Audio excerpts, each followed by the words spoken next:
Congress is following the highest stage of appeasement. It's going to the extent of supporting a villain who is responsible for the killing and the conversion.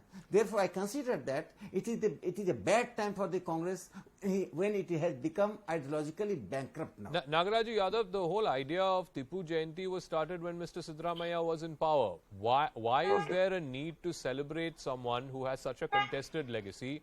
Where, like I said, today in Kodagu, and this is a historical fact, it's a recorded fact that tens of thousands of Kodavas were killed when Tipu Sultan was the ruler of Mysore. Okay. Now let me have my own time. No, when the panelist was telling me the Congress is getting into trap of PFI. We are not at all getting into the trap of PFI, or we don't believe in appeasement politics. Basically, they should understand this. And if this is the case true, if BJP people are thinking that the Congress is doing all this thing, who is stopping them to ban STPI and PFI when they promised in Karnataka elections saying that we come to power, we will definitely ban them, and Siddaramaiah was in power. This is what BJP was agenda every day to talk on the streets. But what have they done for 3.5 years? They could do nothing. They have not taken any step regarding that. That is secondary issue. Tipu Sultan, one part they were saying conversion, killing and other things. Basically, that what happened to Sringeri Mutt? When Sringeri Mutt was attacked by the Marathas and other people, who protected that? Who gave back the entire legacy of Sringeri Mutt? What happened to Srirangapatna? Srirangapatna was ruled by Tipu Sultan. Why there is no much Muslims there? Still there. Why are the Hindus are there? If the conversion would happen, entire Srirangapatna should have been Muslims. This history, nobody accepts this history. This is completely political, and they want to polarize the entire issue. One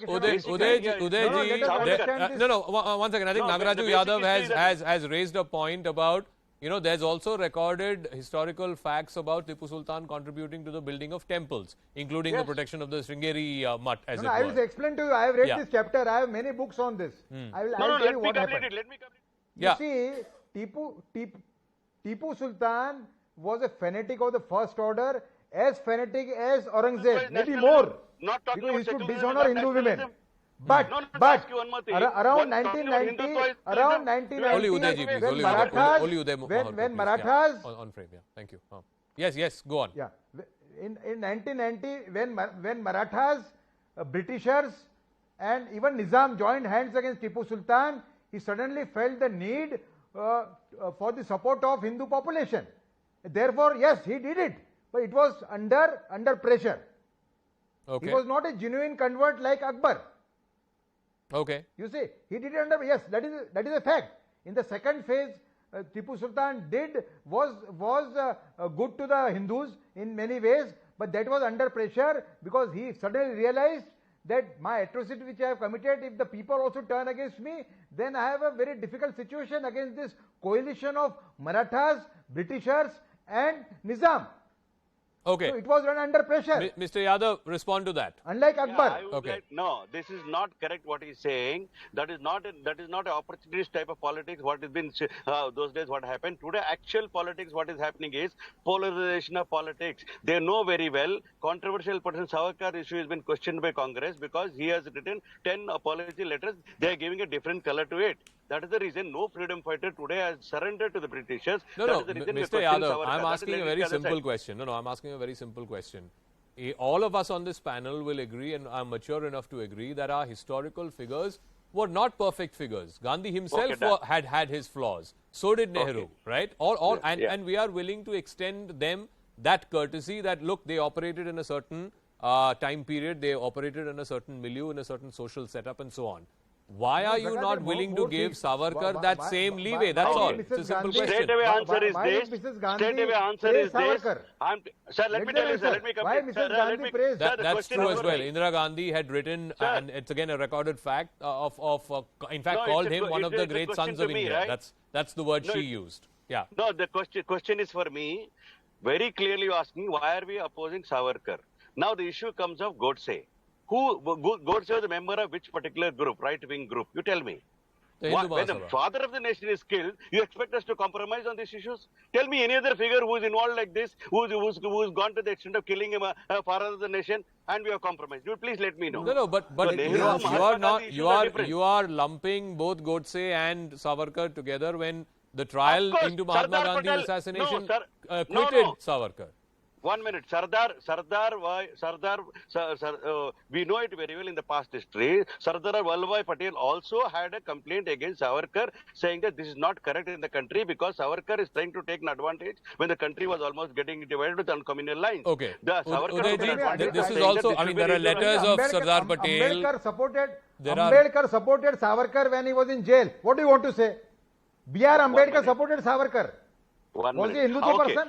Okay, now I'll ask you B.R. very clearly. B.R. Ambedkar, there is enough evidence to prove that B.R. Ambedkar supported Savarkar when he was in jail in Gandhi murder. Mr. Yadav, one second, please yield. I have a question. Udayji, I have a question. Was he Hindutva person? Was Ambedkar a Hindutva person? Let them reply. Is it not also... One second, Mr. Yadav, one second. Give me 10 seconds. Udayji, is it not also a recorded fact that right after Mahatma Gandhi's assassination, Sardar Patel had written multiple letters where he believed legally as well as morally, in one of the letters he says legal position and moral position was that he believes that Savarkar was as much part of the conspiracy to assassinate Gandhi as Godse and Apte were. No. You see, my point is, Sardar Patel can have his view. The pressure, the atmosphere was such at that time. My point is, B.R. Ambedkar, was he a member of RSS? B.R. Ambedkar sympathies were with Savarkar when Savarkar was, because Savarkar was wrongly hauled up in that case.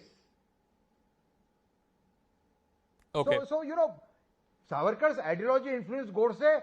You can go on and on. But was Savarkar himself involved? No. And Digambar Badge, the approver, whose statement on the basis of which Savarkar was arrested, that I was there with Godse and Apte, and Savarkar told him, Yashwasi Yoniya, please be victorious.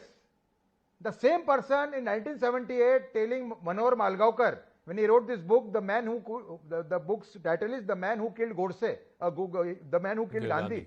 In that, Badge told him, look here, I had done it under pressure. Rasheed, so what more evidence do you want? The fact that the trial could not convict him, the fact that post the trial there are these records of one of the accused, one of the approvers saying that he did not actually physically partake in that meeting. He was on the ground floor, whereas the meeting supposedly happened on the first floor. Zakka, every day we get to hear something new. Today we are hearing from an author and a government functionary that Sardar Vallabhbhai Patel, who is a great son of India, was under some kind of pressure to act against RSS, to act against on Gandhi assassination. No, this is not correct. It was just said 30 seconds ago. So what I'm saying is that, and second, more important thing, nobody is answering this. What is the relevance of all these things? Is it not because the election is taking place in That aside, one second, Mr. Yadav, one second. Rasheed, leave aside the timing. But isn't there a case to be made? I think timing is very important. Isn't there a case Why to be made? Hear me out. Just give me 10 seconds. Why it's not happening in Kerala? Rashid, hear me out. 10 seconds. Isn't there a case to be made that when you look back at history, it can't be just a certain bent of historical narrative that's being presented. If some other people have a different view of historical figures, then that view also needs to be presented. Absolutely. It must be. But why is it happening in Karnataka? Why it's not happening in Tamil Nadu? You respond to that.